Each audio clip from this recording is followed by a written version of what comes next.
Hello. Oh, Welcome back to Three Pints of Clean Sheet. This is episode 56. How are you, Kyle? I'm feeling pretty good. You're feeling pretty good. I am not. I am Why is quite that? quite irritated. It's Tuesday night. We've recorded this immediately after Tuesday's Champions League games. For fuck's sake, I've just seen Cardiff lost as well. That's great. Yeah, that's Um, that's not happy for me, but yeah, we've just recorded this after Tuesday's Champions League games. Newcastle United have been absolutely robbed of a famous victory in Paris that would keep the Champions League in their hands. It's now out of their hands, and they're relying on Dortmund. They need to win and rely on Dortmund to beat PSG. What do you think, Kyle? it's not good.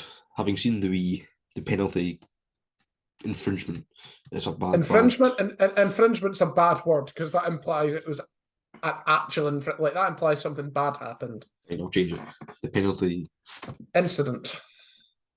it's a poor use of VAR. It's favouring the big teams. Yes, favouring those oil-backed nations.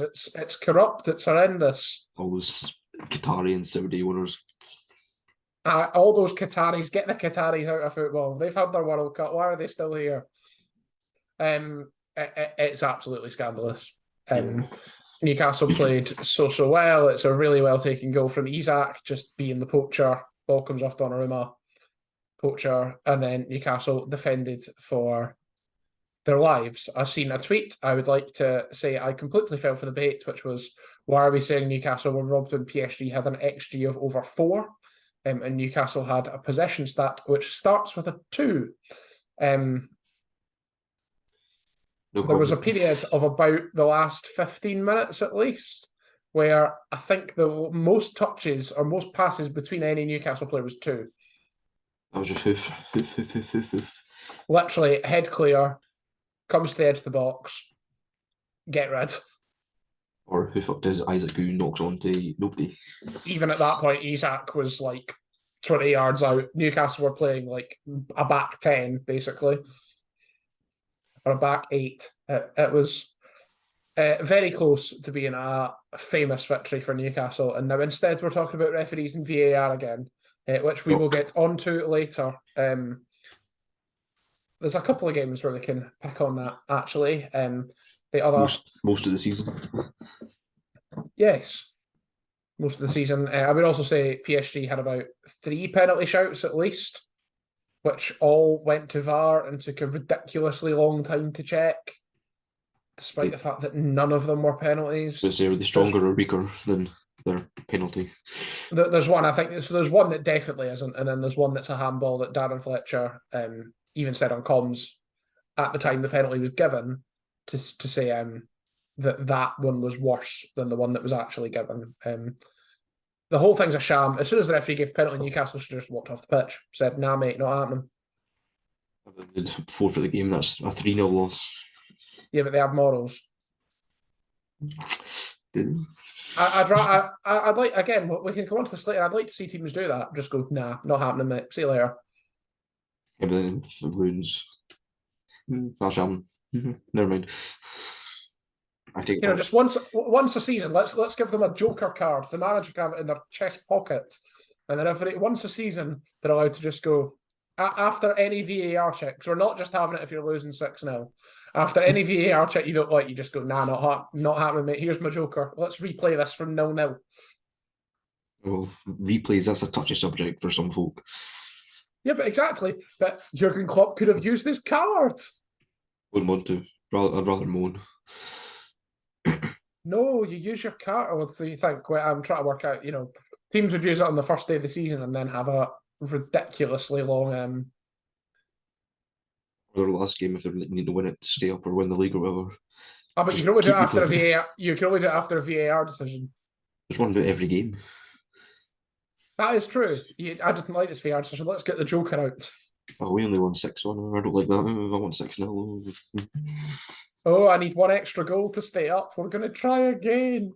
It's the equivalent of save scumming on Football Manager. Not getting the result you want and just going, close. My finger slipped. Oh, my PC crashed. Oh dear, oh dear, oh dear. It's Jurgen Klopp going, no, sorry, my PC crashed, and it's not saved. And then he opens up his save again, and he realizes that it was actually like the other end of the transfer window. He's got to do all these transfers again. Hate that. Hey, it's good to see, actually, having played the new Football Manager, there is still some controversial refereeing decisions in it. I don't know for any of the viewers who have watched or listeners who have watched or played any Football Manager this year. I think every time you concede a penalty, it looks like your defender wins the ball. I've conceded 5 this season. I still won the league. I'll just put that little mark in the tally on the podcast. Might bring some content for that if folk want it. Yes, if you want new Football Manager content, let us know. The new game is out, and I've finally completed a season in it. Deportivo La Coruña are returning to La Liga. Weird flex, but okay. They're not there yet. I've only got them into the second tier. I needed another promotion yet. All right, I only ken them because they won something when I was a wee guy. They won La Liga. I thought it was like a European trophy, or they got to a final or something. They did something. They got to a final, but the main thing is obviously winning La Liga in the early 2000s and being the place from which Fabrizio Colacini left to go to Newcastle United. He is the love of my life. Yes, I want curly hair too. That's not true. We could remove the word curly. I just want any hair, to be honest. I'm blessed currently. Yes, currently. Yes, we can see underneath that. We've gone vastly off topic talking about we started with jokers and VAR, and we've gone off topic. This is what happens when Robert isn't here to make us on topic. Talk about hairlines. Yeah, but he'd be here talking about Rangers. So, Celtic. Other end is Glasgow. The other end of Glasgow, Celtic have been eliminated after a 2-0 defeat in Rome. I watched the second half of that game. I need to catch up on the first half. Celtic had a few good half chances, but at no point was I sitting there going, Celtic are going to win this game. Ciro Immobile came off the bench, and at that point, you kind of knew what was going to happen. Shout out to the second goal. There's a touch in there that's absolutely fantastic. I think having Immobile, who is a world-class number 9, makes a difference. Yes, but he's only a world-class number 9 if he plays for Lazio. He was all right at Torino. I was going to say, I remember his spell at Dortmund being an absolute flop. So he could only do it in a Lazio shirt. Torino, I said Torino. He did, but I'm saying he could only do it for Lazio. Celtic, of course, now on the longest run without a win in the Champions League of any British club ever. 15 games. Once again, this looks like, unless they manage to win against Feyenoord in the last game, it looks like there will be another campaign without a win. Are they good enough? Is any Scottish team good enough for the group stage of the Champions League, Kyle? No, not there. It's all recruitment. It's all wrong. I will say, though, you look at teams like Copenhagen as an example of a team from a smaller league doing pretty well. Obviously beating Manchester United, getting the odd result here and there, and that feels like Copenhagen at the minute, to me, feel like Celtic about 10 years ago. Around the period where they were starting to pick up results. Well, beating Barcelona and... Yes. About it. But they'd always get at least a win or two. Yeah, they feel like a team that kind of should belong in that lower end of the Champions League, whereas the Scottish teams at the minute feel very off it.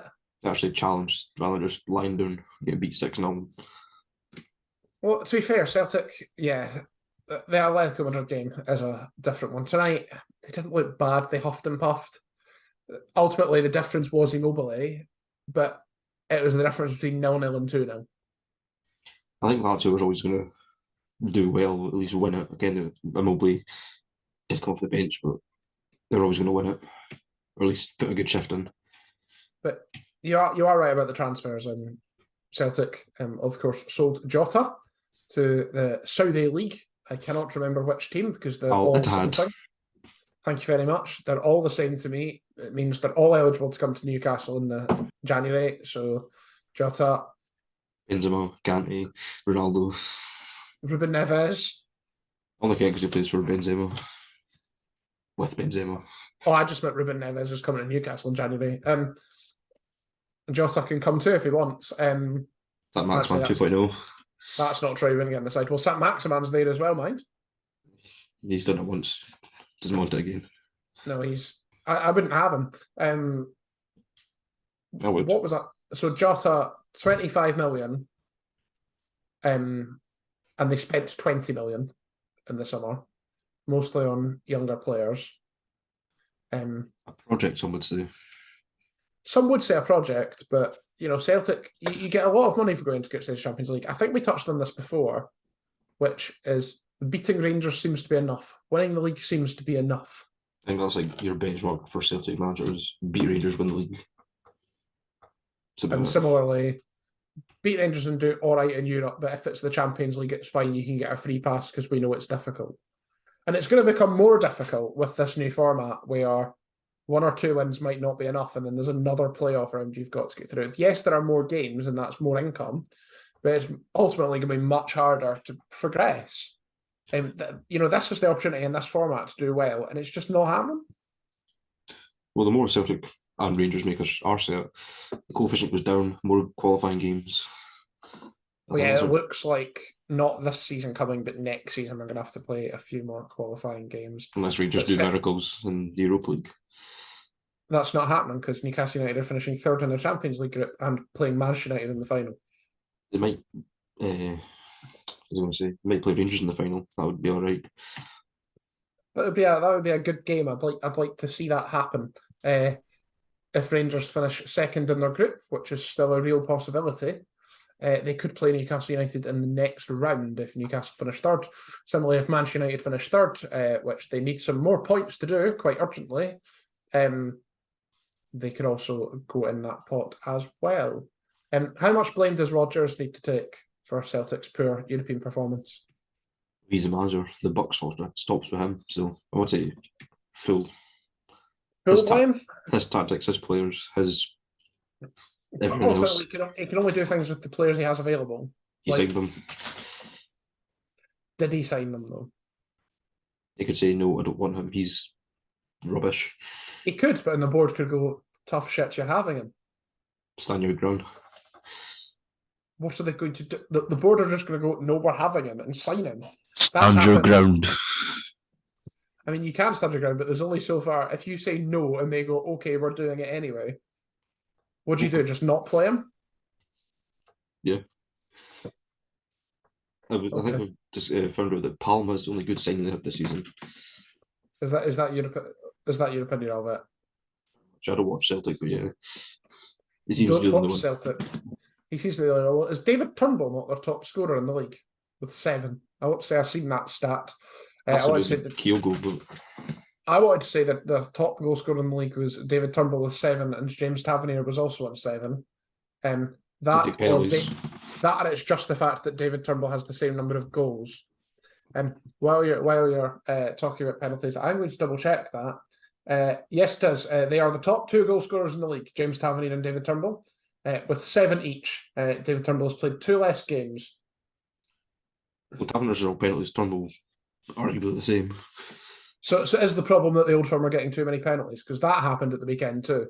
Both penalties. Yeah, probably favoritism to the big teams. But you hear the argument for all the Rangers does on Twitter saying that's because Rangers are in the box more than your Aberdeens in the league. I read the stat to say that Aberdeen haven't had a corner in 4 games, which I can't quite believe. It was from a newspaper which I don't like to advertise on any platform. It's the opposite of the Moon. They are notable for being scum. They claimed that Aberdeen have not had a corner in 4 games. Fact check that yourself. That does sound like a lot of jobby. Yes, it does. The main one I've seen for the weekend is the Rangers one, the one that got Rangers a point at Pittodrie. I'm going to be one to put myself out there and say I don't think that's a penalty. There's a lot of people blaming the defender, and yes, the defender is stupid, but I don't think it's a penalty because I don't think Goldson's getting to the ball. If that's the case, then it's not a penalty. but they clearly think he is. I'm not convinced he is, and I'm not convinced it's clear enough that he is. We'll probably get into this later. The referees are kind of in this mindset of a contact as a penalty.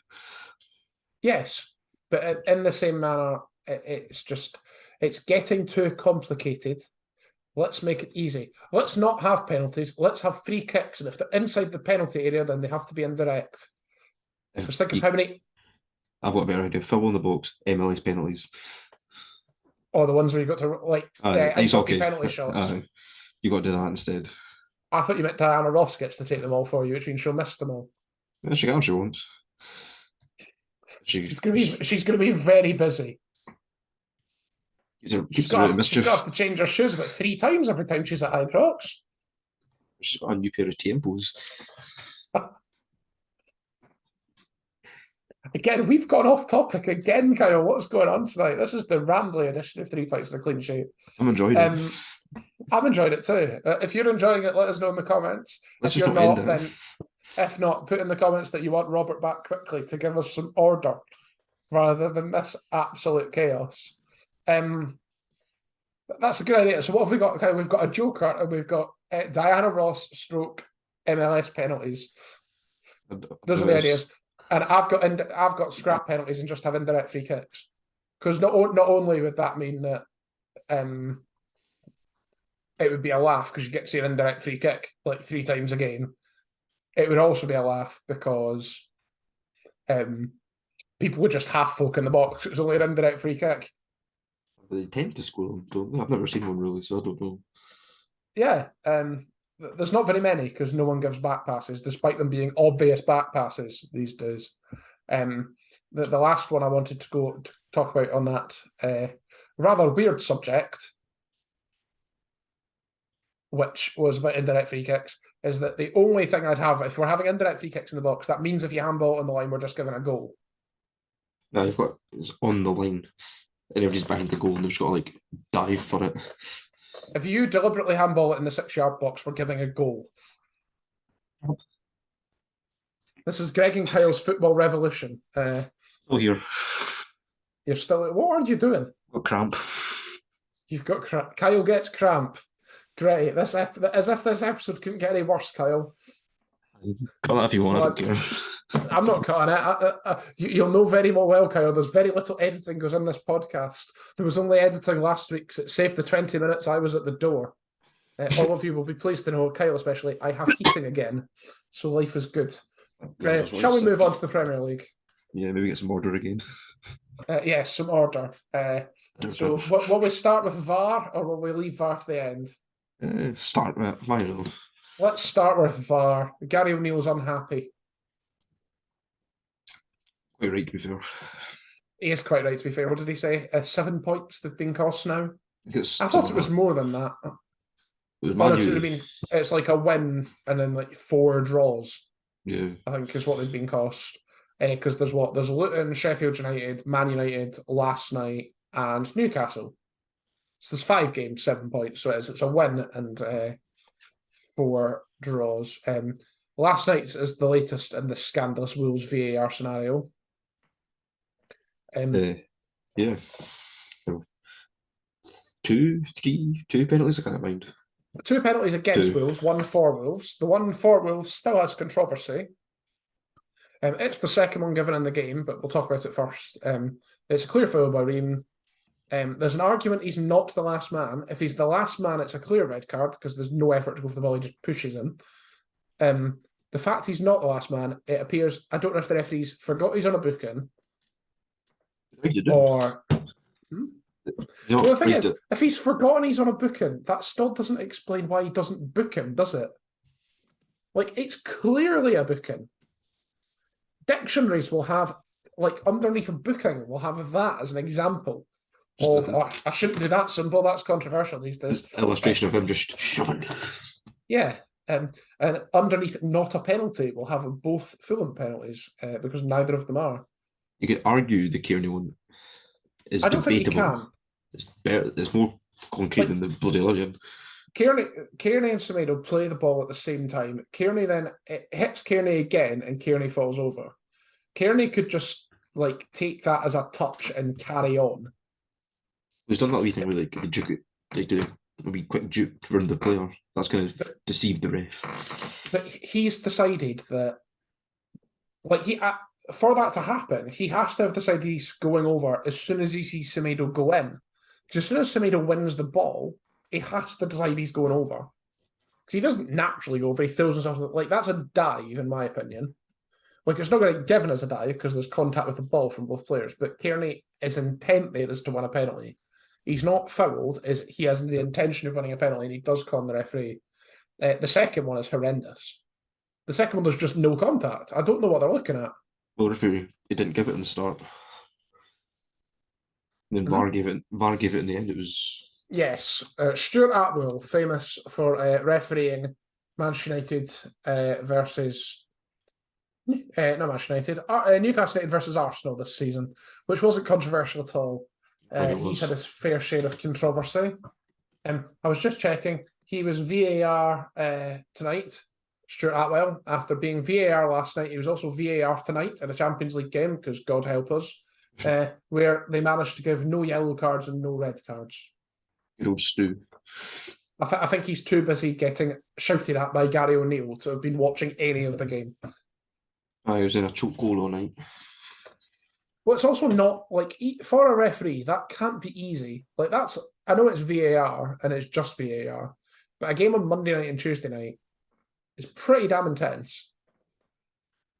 I think the referee a few in the week in a whole week. Could be wrong. So I don't know.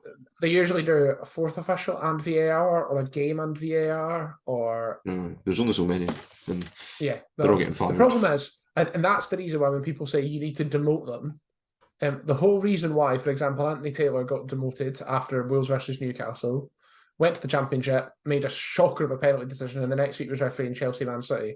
The reason for that is because we don't have enough referees, and we don't have enough. I say we, England don't have enough good referees, and England don't have enough good ones. The same applies to Scotland. It used to only be Willie Coleman, Craig Thompson. They always Craig did Thompson. big games. Well, you've now got Nick Walsh, John Beaton, Column's still there. But you've now got a range of referees who do the top games. I think they're the 3 UEFA ones. It's not very good though. No, it's not exactly good, is it? I read somewhere that Howard Webb's brought in 12 ex-pros as referees. Could be a lie, I don't know. But I can say from rugby that being an ex-pro doesn't make you a good referee. Might make it more understanding. It does, but that's not the point of a referee. The point of a referee is not to be understanding. The point of a referee is to apply the law. I think there's arguments to both sides of this argument. There is, and on that point, we'll leave it and talk about a point that I got in the predictions, which was predicting that Man City versus Liverpool would be a draw. I think I said at the time that games like this are often a damp squib. And I think that's exactly what you could describe this game as. I would say despite it being a big game in the Premier League, I was bored out my skull for pretty much all of it. It was pretty much Man City attack, Liverpool defend. And then the second half was the other way around. At times. Vaguely. It wasn't an exciting game. I was bored for most of it. There's a VAR point here too. Was it a foul on Alisson? I know your answer. Your answer is yes, it was a foul on Alisson. No, he just made a bit of a show of the catch, I think. If the referee gives that as a goal, no one complains. I'd be unhappy, but that was because I was boozing. And you're a Liverpool fan. Yeah, the only people who complain are, well, if that's given as a goal, I think people don't care. I would be more inclined to say Alisson's just made an absolute show yet. Yeah, he has. I'm quite a fair person, I would say. But it suits. You try to be fair. Yeah, that game was pretty poor. Haaland, of course, getting the goal from a mistake from Alisson. He made a few. He was a bit dodgy. Yes, who's the Liverpool backup keeper again? Because obviously Alisson was Kelleher. Down. Keller. It's not awful. It's definitely, Alisson's. Those two keepers are the best two keepers in the world. Kelleher. No, the two that were on the show, Ederson and Alisson, are by far the two best keepers in the world. I don't really rate Ederson, but move on. I think the two best keepers in the world, and that shows the depth Brazil have, but also there's going to be a drop off with Kelleher. But Alisson, obviously, Liverpool had made all their subs at the end. Alisson was down holding his leg. I think was it his hammy? It was his foot. He was holding something for a very Oh, no. long period of time. Hamstring, it was hamstring. He was holding it for a very long period of time, and we'll see how that goes. He tried to do some fancy passing, made a show of it. So Have they been playing him in the Europa League, or has it been Kelleher? I think it's been Keller for the most. So I was going to say that it'll be interesting to see this weekend if Kelleher does start, and if there is an issue for Alisson, or if there is not. I think it'll be Keller this Thursday, then they'll just probably go back to Alisson on Sunday. I think I've mentioned Newcastle already enough on this podcast today, but I want to say Newcastle were really impressive at the weekend against Chelsea, and people will comment on the Reece James red card, but it happened at 3-1 up. Jamal Lascelles in particular deserves a shout out because it doesn't look like he was the player who got ridiculed last year and whose only contribution was getting booked while he was on the bench. He looks a completely new player, another Howe transformation. Chelsea are 10th. I think Poch has not got long in his tenure left. They can't sack. Who are they going to bring? They can't sack another one. I think there's a few decent free agents. I don't know who off the top of my head. But I can't think of any. I can't think of anyone who would improve that Chelsea side, mainly because the problem isn't the management, it's the players. Jesus might have a hard job. Well, Gabriel Jesus is not a manager yet. I don't think he's got his pro license. I mean, like, Jesus H. Christ. Oh, yes. He's not been born yet. That's happening next month, I gather. That's his big game. It's his 223rd birthday. 223rd, Christ. 223rd. This episode's going well, Kyle. Where's Robert? At home, ill. Yes. There's also, I'm going to see if the Zoom reaction records. If it doesn't, people need to trust that this is the party reaction. I'm going for the party reaction in the corner because this is the first episode where we have discussed. It's the first episode where we have discussed Everton's points deduction. Take it away. Hey! I mean, there's lots of Everton fans unhappy saying the reactions are disproportionate.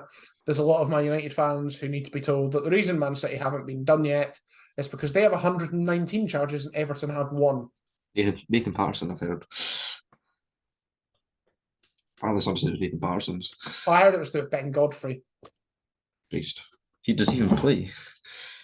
I think he did. It's to do with financial fair play back during COVID. They're an absolute mess. I think they will still have enough to survive, especially with Dyche in charge. They didn't look much on Sunday league. They didn't, but Manchester United are the form team in the league. It feels really weird to say, but they are the form team in the league. They're an absolute horror show in Europe, and I'm sure next week we'll be looking back at Galatasaray 1, Manchester United 0, which is set to happen on Wednesday, and you've now watched it, so leave the actual score in the comments and tell me that I'm an absolute numpty when Manchester United win 5-0. But they seem to be a horror show in Europe and quite good in the league. It's the smaller teams. I guess the smaller teams, but Everton's one of those. I suppose it's the same like every game in the Premier League, apart from Sheffield United. You go Burnley. And Burnley, who can't buy a win for love nor money. Every team is one of those, but Everton's one of those where you go, do I want a trip to Goodison just after they've been deducted 10 points? Probably not. Obviously, Everton will appeal. There are also other teams doing legal challenges, Leeds being one, Burnley being one, because they got relegated. Leicester as well, I think. Yeah, probably. There's two that did last season, I think, Leeds and Leicester. Yes, Burnley were definitely one as well, even though they were down. It was through the year before. Yeah. Manchester United goal. Lots of people talk about Garnacho. I believe Gary Neville had an orgasm on the television. Though he seems to do that every week. He seems to just say, oh, and people think that's funny. But he quite enjoyed this goal. So did everybody else. So did everyone else, apart from the Everton fans, who I'm sure were at least hoping to wait to the 10th minute so that their protest would be the talking point of the first half and not Garnacho's goal. It was a good hit. It was an absolutely lovely hit. However, people are getting a bit over the top about it. In what way? Before I start, Well, what's your point? Because my point is just that I think when people start talking about goal of the season, goal of the year, an overhead kick is not my favourite type of goal. I think it's going to win goal of the season. I think it probably will, but I like again a goal. I would say they're subjectively about equal, but I really enjoyed Brighton against Sheffield United, the Brighton game, and it's a lovely passing move, and he finishes it in the bottom corner. See, It's that's absolutely. I'll let you go first. It's an absolutely gorgeous move. The other type of goal that I kind of like, and I actually prefer to an overhead kick, is a lovely 50 yards chip or whatever it is. Charlie Adam being the name that comes to mind with that. I was going to say, team goals are good. It's a team effort, whereas overhead kicks, individual brilliance. But that's the problem with goal of the season, that people think goal of the season should go to an individual, whereas, if it's a lovely team move, I quite enjoy that. That's why I think it goes to a vote, so folk get all their says. Yeah, but that's fine, because we'll just do what usually happens in a vote and put a Newcastle player in, and then Newcastle will just win. Anyway. No, I think it's goal of the season. Goal of the season so far. But there might be better, obviously. It's not the best of all time in the league. Let's not be silly. You've got No. Mkhitaryan, Giroud, scorpion kicks. Cisse. Wilshire's team goal against Norwich back in the day. Cisse. Cisse, yes. Jabril Cisse. Maynor Figueroa for Wigan. That's one of your chip ones, yeah. That's a free kick from inside his own half. Asmir Begovic.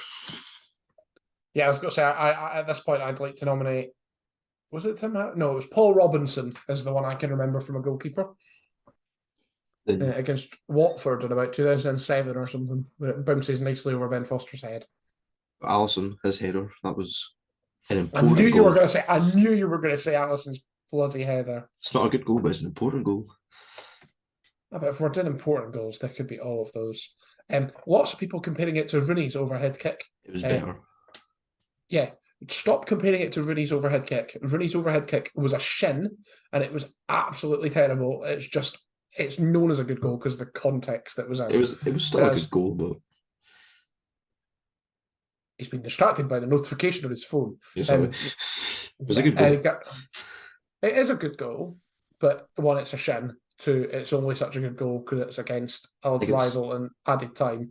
Garnacho's goal was a better goal and will be known probably for not as long. That was an important goal. It was because an important goal rather than a good goal. Still a good goal, but you get what I mean. Exactly. Talking of people who are good, Harry Stone for Queen of the South. Unreal. You were there. How was it? I was following closely on Radio Scotland, especially when it came to the penalties. To be honest, it was a really game. Just Dundee attack. Queens. Dundee United. We need to make sure you say Dundee United. People all get annoyed by that. Dundee United attack. Queens defend. Attack. And then two times. What they sing this time? That was Van Hal. That was it. Enough that. Queens attacked twice and scored twice, so. I mean, Queens had 6 shots on target and 9 attempts overall. Dundee United had 18 on target from 35. They also had 19 corners. It's quality over quantity, isn't it? It is, and it's good to see because I, at the time when I seen the score, and you in the ground would have been the same, after 6 minutes, and having seen the highlights on Sports Scene actually, and on the extended highlights, Dundee United should have been about 3-0 up at the time they went 1 up. I can't remember. I was a few jars deep. But they had a few good chances before they scored their first goal after 6 minutes. A few good chances in general. Yeah, they should have had the game put to bed by about half time. But after 6 minutes, you were probably doing the same as me and going, "How many is this going to be?" Well, when we got to the ground, the first thing I said to the boys was, "So what score we got to leave by?" We agreed about 5 or 6. And it was not at all. I will at home time. Yeah. Right. And that was a fantastic result for Queens. Penalties, it's always nice that a penalty. I like it when a penalty shootout ends with someone skying it over the bar. I think it gives it a very nice ending. It was better because that boy who missed it tried to dive to cheat Queens out, tried to win a penalty, he made a show of it, got caught out, and then missed a penalty. Oh, That was what a brilliant. shame. That was brilliant. What a dying shame. Dundee United are still unbeaten in the league, I would say. So I've done some research into this. Queens have beat, if we're going for a different, unique number of teams, we've had 4 wins in the league this season. 2 of them are against Annan. So we've beat Annan, Cove, and That's me too quickly. Edinburgh. there we go. Of course, it's Edinburgh. That's the only other team we can beat. Annan, Cove, and Edinburgh. 3 teams in our league. We've beat 3 championship teams as well. I know some of them were after extra time penalties, but we've beat Dundee United, Partick, and Arbroath. No, we didn't beat Arbroath. Queen's Park. Queen's Park. There you go. Should have been Arbroath, but didn't we? So We didn't beat Arbroath. There you go. See, this is the plastic Welsh fan got that wrong. Yes, we should have beat Arbroath. We did beat Queen's Park, so we beat 3 teams in that league, and we beat 3 teams in our league. What's the problem? gaming. Hmm? Gaming. Is it the PlayStation? Are you finally on the Bartley PlayStation brigade? Are you? I'm in anything Bartley wants to do, then he's hooked me back in. Fair enough. One win, and that's me. I mean, anyone's. It wasn't even a win; it was a draw. It was a draw for the 3 pints and a clean sheet prediction purposes, and as a result, Kyle and Robert will not be buying Green Dundee United tops. I wasn't told I was doing it. No, you said you were buying an air top. I didn't say that. I was told to wait for the comments, and no comments came out. So You said you were buying a top of my choice. I'm picking Ayr United to get on it. It's a draw. Hmm? It's a draw. Is what you said. Who's in the hat for the next round? Sorry. Bucky Thistle, Celtic. No, but which of the teams? Dundee United or Queen of the South? No, I've not seen the draw yet. You've not seen the draw. That's a shame because we're gonna talk about it. Queens obviously. I was quite disappointed with St Mirren away, to be honest. Could be worse. Could be better. You either want a Diddy team so you can get far in the cup, or you want you want like one of the big 5 at home. Not at home, away from home. Arguably, they are. They're being. They are the now. Third or fourth. I don't know what they I are. meant like in terms of attendance, you're going to get more from Glasgow, Edinburgh team or Aberdeen And they'll be. than you are in Paisley. But they do have good attendance, and it's close enough for Queens. You know, it's not a trip to Broda. Yeah, I think that's. Broder's pretty bloody far. Isn't it? Yes. Yeah, you go to Ross County and you think that's far, and then you go, oh shit, we've got another God knows how many miles to get to Broda. I wanted Kilmarnock. Kilmarnock. Is that? Are you basically saying I wanted a pie? Yeah. Pie and easy to get to. I mean, fair enough. Or It wasn't going to be Annan because they got knocked out. It wasn't going to be Hamilton because they got knocked out. It wasn't going to be Arbroath. They got knocked out by Spartans. Yes, they did, and Spartans played really quite well. The question is, in 6 months' time, Kyle, are Arbroath going to be chanting like Sunderland were a few years ago, saying they want their dick back? I think they might be, actually. I think he was pretty good for them. Yes, Dick Campbell, of course, leaving. I think by mutual consent, which is the new age word for sacked. Sacked or get fired. Yeah. Whatever it is. Has parted company with. He's been an exceptional servant for that club, but after the 10+ season, years. after the season they didn't get promoted, you knew that was going to be the peak for them. They couldn't really get any higher, especially as a part-time team in that league, because that league is so good.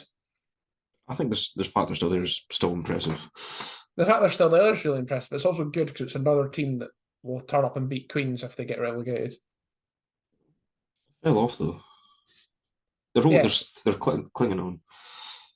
Spartans, of course, rewarded with a tie against Hearts. Rumours that might be played at Easter Road to try and maximise attendances, which is interesting to hear. We Derby in it. It is, and I guarantee it won't be picked for telly.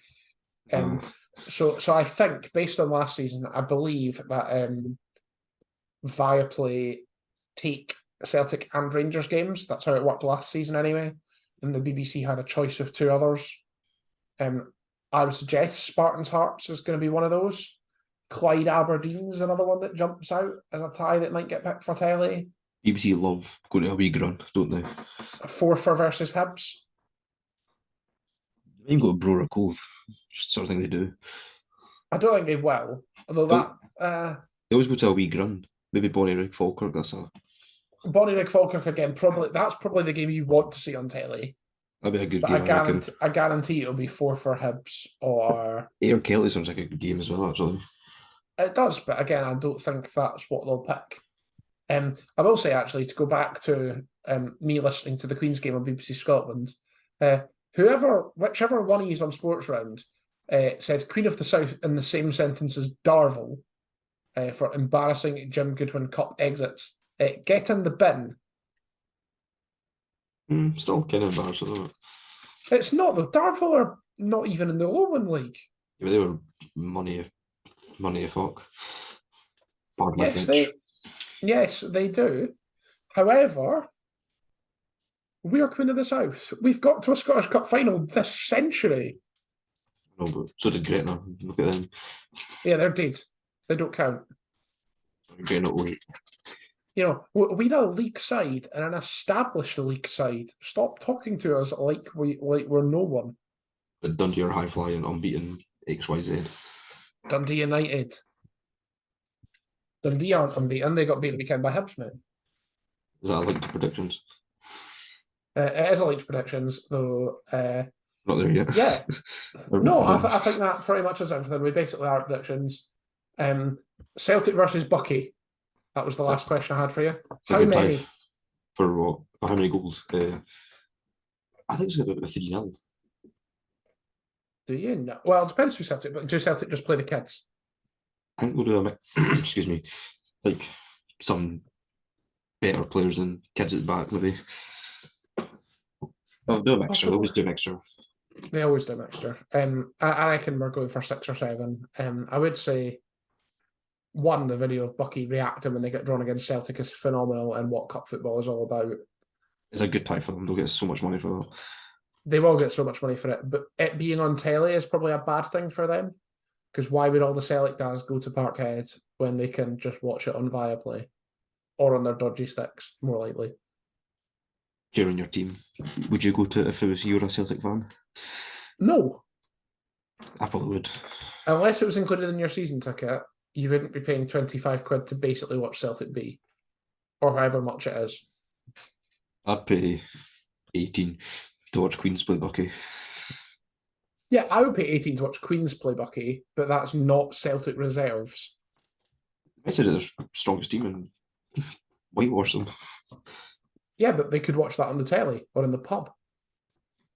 It might not be on the telly. It will be, but it might not be. It will be. Viaplay will 100% pick it. But that is, yes. What we did there was successfully stall after you said there were predictions because I forgot I didn't have my spreadsheet open. Moving on to predictions. It was a good week for me and Kyle last week. Yes, that's how many points you got, Robert. 1 for those of you who watched this in a non-visual format. Me and Kyle got 3 each. Me and Kyle both predicted Hearts win against St Johnstone. Robert weirdly predicted that Craig Levein would come back to haunt Hearts. I don't quite know what he was on there. We all predicted that Partick Thistle would beat Queen's Park. I predicted Man City Liverpool's a draw, and Kyle predicted that Orlando versus Columbus would finish as a draw in normal time. This week it's Kyle's turn to pick the games. First game this week is Scottish Premiership. It's Motherwell versus Dundee. A creditable draw for Motherwell at Celtic Park, but they still haven't won a league game since the 3rd of September when they won at Tynecastle. Dundee lost the weekend versus Hibs, and they are 4 points above Motherwell in 7th. Robert has gone for a draw. I'm thinking Motherwell will kick on. A wee win. I'm going for Dundee. Well, to be fair, Motherwell do draw a lot of games. Well, they have to do something because they don't win very many either. Championship, Morton versus Dundee United, bottom versus top. Morton are 4 points adrift at the bottom, so that's the other thing to put Dick Campbell. Are both have sacked him. Yes, they've gone out they got humped by TNS and humped by Spartans, but they are 4 points above Morton at the bottom. They've lost three. Morton have lost 3 in a row as well. Dundee United remain unbeaten in the league, but are out of both cups. Dundee United for me and Robert. I feel sorry for Morton because Dundee are going to absolutely hit them. Sorry, who? Dundee United, I said. No, you never. You said Dundee. I will. You said Dundee. Dundee are playing in the other game, Kyle. I'm getting excited. Don't you know Dundee United are going down, down? No, no more. They've got to come back down. No, they're going out, out. That's what they were actually doing. Thank you, Wagner. League One, Hamilton versus Queen of the South. Hamilton got punted out the cup versus Celtic, but followed it up tonight on Tuesday night with a win at Gala Bank, because everyone can. They have had someone sent off in each of their last 3 games. Queens are looking to build on their good result in the cup, but are still only 1 win in 10 in the league. Robert has gone for a Queens win. I think they'll kick on not as well. I think I would draw. You're going for a draw. I want a point, so I'm going for Hamilton. It worked the last time when it was Alloa versus Queens. I am more than, I've said this in the podcast before, I'm more than happy to repeatedly predict against Queens because I'm happy if they win or if they don't win.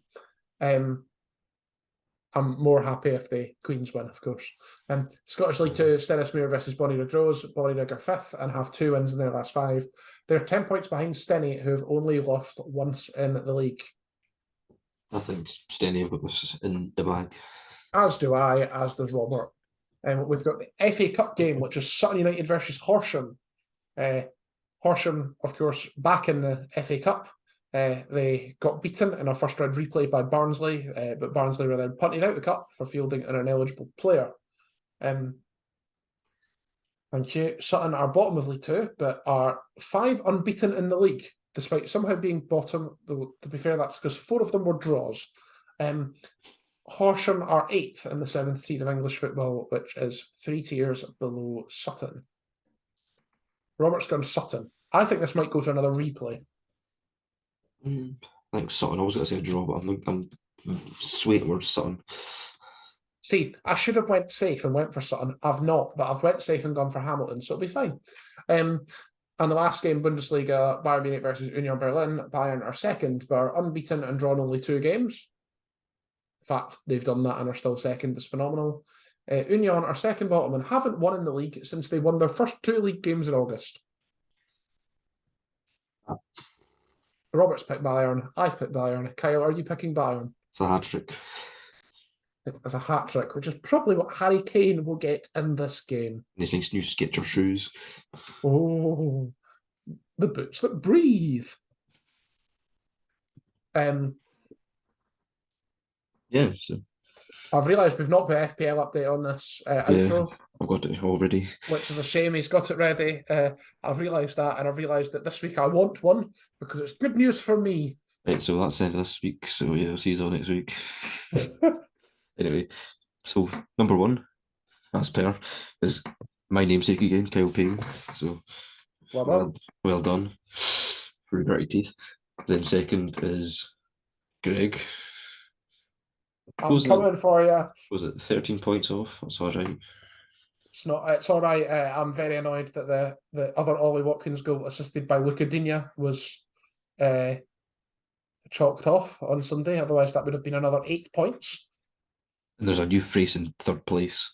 Oh, where's Cyril gone? He's 4th. Oh, it's Darren Whitfield. So well done, Darren. You have to check his name again. I was going to say Darren. Well done, Darren. How far behind me is he? 13. I want to say. I think it's 13. I think. No, 11. That's how far I am off the top. Oh dear, that's far too close for comfort. Oh, where are you? 7. Sorry, I am 9th. I'm falling off something chronic. You've fallen off, and where's Robert? Keep scrolling. 16th still. He's not moving. That's still relegation playoff place. I think he's going to be like sitting there for the rest of the season. Robert, you're not doing anything this week. Use your wild card. Oh, because you get 2 a season and you need to use it by January. There's a lot of games coming up this December.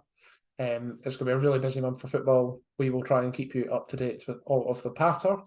If that involves Diana Ross or not, other beleaguered pop stars are available. This has been episode 56. We hopefully will be back as a trio next week, which means hopefully some order. Hopefully me and Kyle will be more on topic. Yes, order. He is the order. Who said that? I'll have so many boozies. I'm steaming, man. Yeah.